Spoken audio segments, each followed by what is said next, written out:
Hi hello নমস্কার। আমি delivery boy Shankari সরকার। অ্যামাজনে পার্সেল ডেলিভারি করলাম, আর কিছু পার্সেল ডেলিভারি করা বাকি আছে। আজকে অ্যামাজনকে বলবো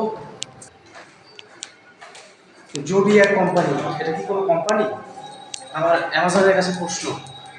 জোডিয়াক কোম্পানি যদি কোম্পানি থাকে, আজকে 3 বছরের বেশি কাজ করছি। আমাদের মতো কিছু কিছু ডেলিভারি বয়দের কোনো আইডেন্টি কার্ড নেই। আজকে যদি কেউ বলে থাকে যে আপনার আইডেন্টি কার্ড দেখি, আমরা কি দেখাবো? একটা আইডেন্টি কার্ড দেওয়া, সেটা 1 বছর ভ্যালিড। কোনো একটা আইডেন্টি কার্ড মনে হয় না আমার। আজকে প্রায় 4 বছর হতে চলো কাজ করছি। যদি এক ডেলিভারি অ্যামাজনে পার্সেল ডেলিভারি করি, কোনো আইডেন্টি কার্ড নেই। যদি এক যদি কোম্পানি থাকতো, তাহলে কোনো ব্যাট স্ক্যান বা লোকেশন ব্যাট স্ক্যান বলে কিছু থাকতো না। কারণ কাস্টমারের বাড়িতে গিয়ে 1 কিলোমিটার হাফ কিলোমিটার গিয়ে পার্সেল রিজেক্ট করতে হয় এই জোডিয়াকের ভয়। জোডিয়াক যদি কোম্পানি থাকতো, তাহলে বৃষ্টিতে ভিজে ভিজে কাজ করতো না, রেনকোট দেওয়া হতো।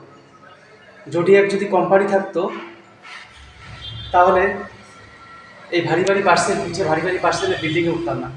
এক একটা ডেলিভারি বয়কে 25টা 30টা পার্সেল মানে দেওয়া হতো। এর থেকে বেশি যারা কমিশনে কাজ করে, মানলাম কমিশনে কাজ করে, তাদের 40টা 50টা করে পার্সেল মারে, মানলাম পয়সা।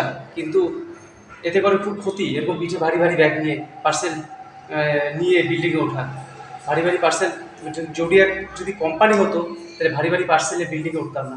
এর জন্য একটা রিপোর্ট করা হতো।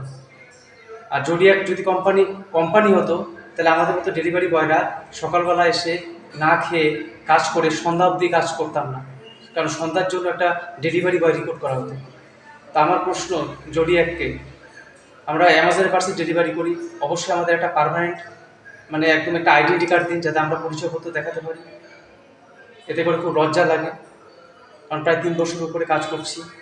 অ্যামাজনের কাছেও রিকোয়েস্ট, জোডিয়াককেও রিকোয়েস্ট, অবশ্যই আমাদের আইডেন্টি কার্ডের ব্যবস্থা করুন। তো আমি ডেলিভারি বয় শঙ্কর সরকার। আমার ভিডিও ভালো লাগলে অবশ্যই লাইক শেয়ার করুন।